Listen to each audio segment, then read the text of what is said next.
আসসালামু আলাইকুম। আজ বৃহস্পতিবার ২৬ ফেব্রুয়ারি ২০২৬। স্বাগত প্রবাসী সিটি সৌদি বুলেটিনে, সাথে আছে আমি শরীফুল ইসলাম। শুরুতে থাকছে শিরোনাম।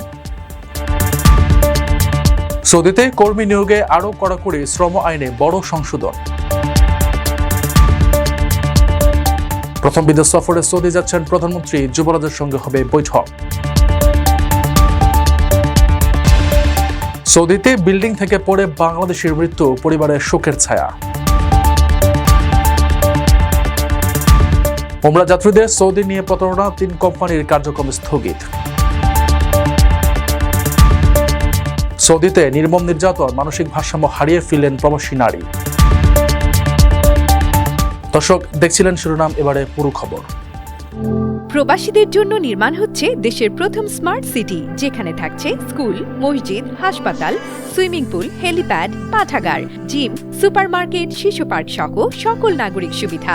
মাত্র ৩০ লাখ টাকা বিনিয়োগে মিলছে আকর্ষণীয় ফ্ল্যাট। প্লাটিনাম ইনভেস্টরদের জন্য ঢাকা বিমানবন্দরে ভিআইপি প্রোটোকল সুবিধা। বিস্তারিত জানতে যোগাযোগ করুন স্ক্রিনে দেয়া হোয়াটসঅ্যাপ অথবা ইমো নাম্বারে। শ্রমবাজারের স্থিতিশীলতা ও কর্মীদের অধিকার সুরক্ষায় শ্রম আইন লঙ্ঘন ও জরিমানার বিধানে বড় ধরনের পরিবর্তন এনেছে সৌদি আরব। দেশটির মানব সম্পদ ও সামাজিক উন্নয়ন মন্ত্রণালয়ের নতুন সিদ্ধান্ত অনুযায়ী বৈধ ওয়ার্ক পারমিট ছাড়া কর্মীর পাসপোর্ট বা ইকামা আটক রাখা এবং ১৫ বছরের কম বয়সী শিশুদের কাজে জড়ালে নিয়োগকর্তাদের গুনতে হবে বড় অঙ্কের জরিমানা। সৌদি আরবের শ্রম আইন ও নির্বাহী প্রবিধানে বড় ধরনের সংশোধন আনা হয়েছে। দেশটির মানব সম্পদ ও সামাজিক উন্নয়ন মন্ত্রী প্রকৌশলী আহমেদ আল রাজি সম্প্রতি শ্রমবিধি লঙ্ঘন ও জরিমানার তফসিল সংশোধনের একটি নির্দেশ জারি করেছেন। এই নির্দেশনার অধীনে শ্রম আইনে বেশ কয়েকটি লঙ্ঘন নির্দিষ্ট শ্রেণীতে নতুন করে বিন্যাস করা হয়েছে। নতুন এই আদেশের মূল উদ্দেশ্য হল শ্রমবাজারে স্থিতিশীলতা জোরদার করা এবং কর্মীদের অধিকার আরও সুরক্ষিত করা।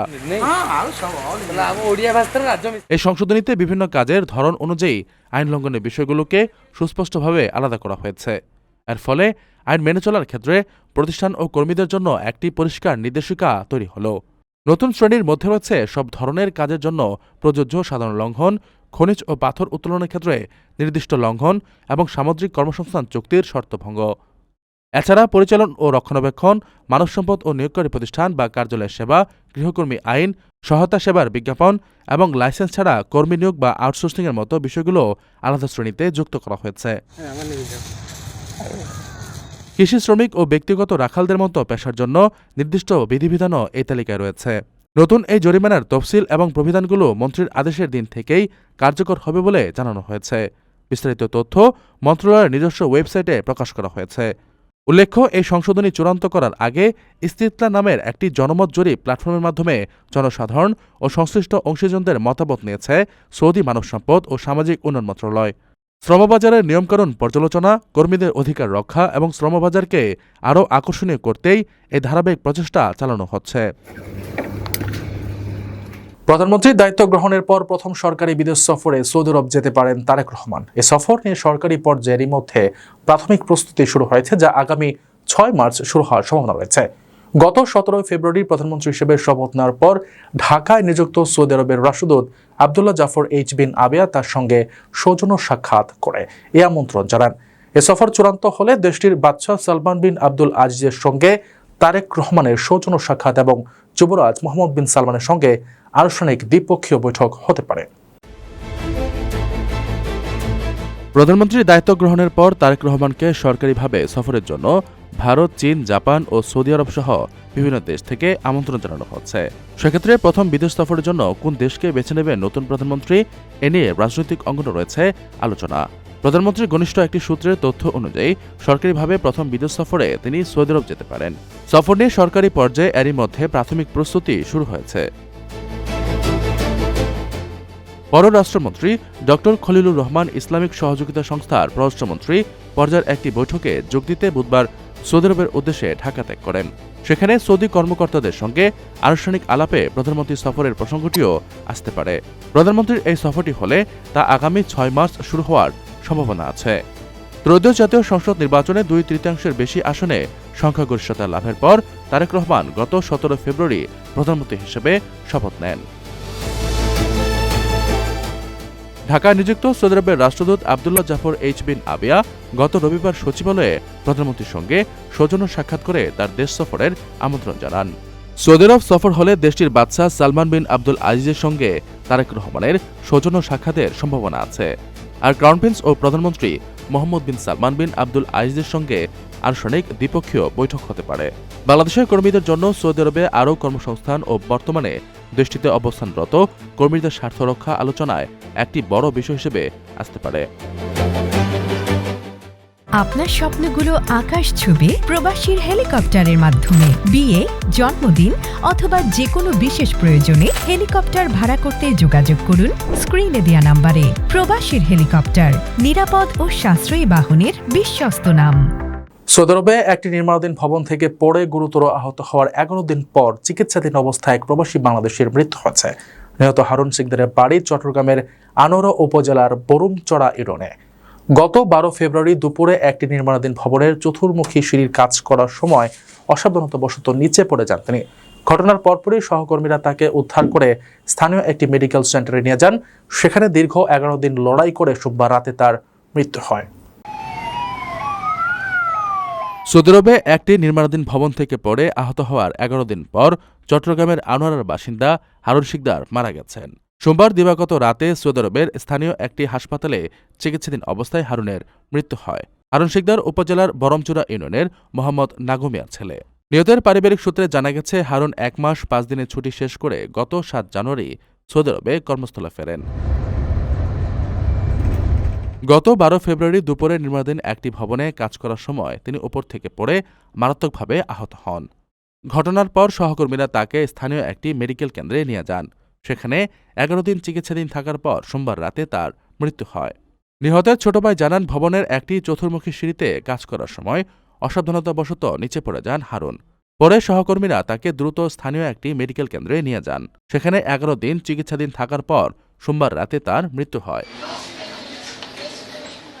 চুক্তি অনুযায়ী টাকা নেওয়ার পরও পবিত্র উমরা পালন করতে আসা যাত্রীদের জন্য হোটেলের ব্যবস্থা না করায় 3টি উমরা সেবাদানকারী কোম্পানির কার্যক্রম স্থগিত করেছে সৌদি আরব।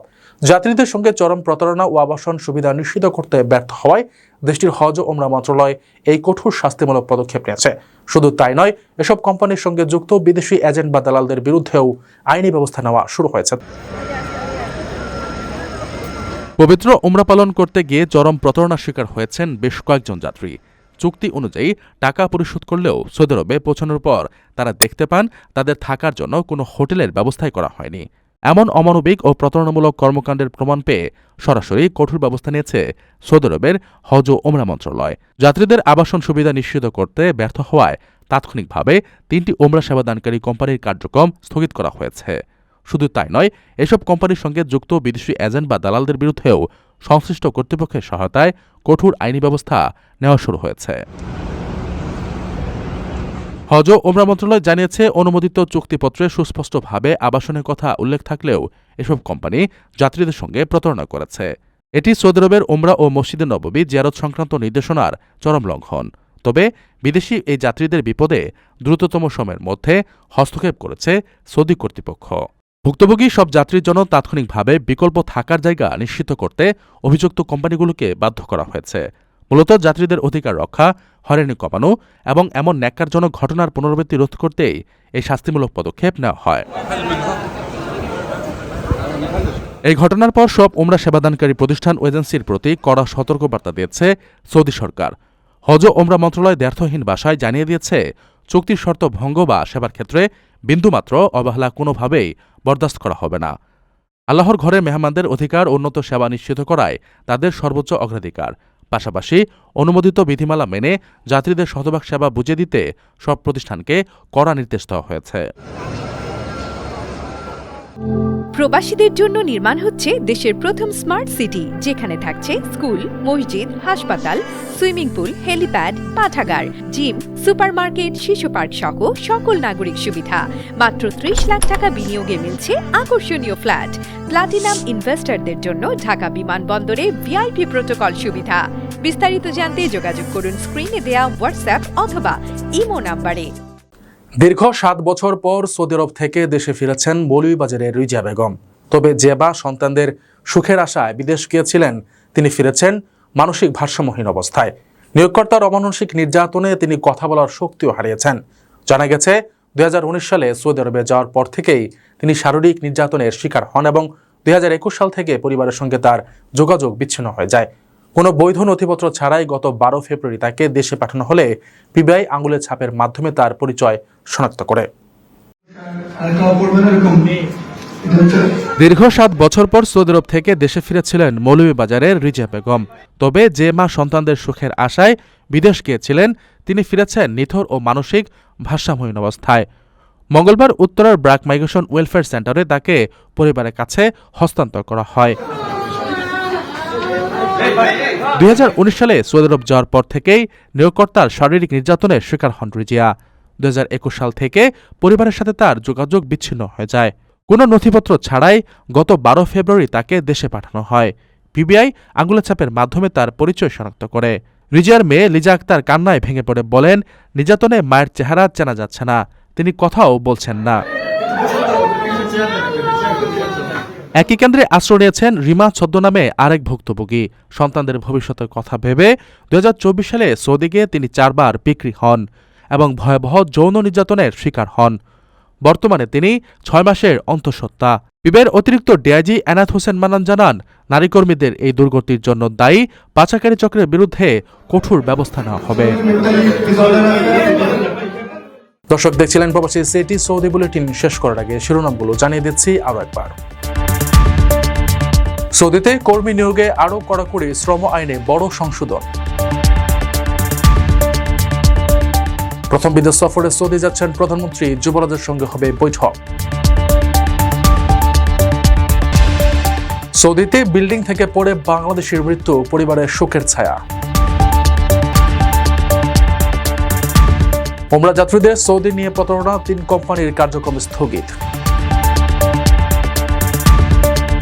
সৌদিতে নির্মম নির্যাতন, মানসিক ভারসাম্য হারিয়ে ফিরলেন প্রবাসী নারী।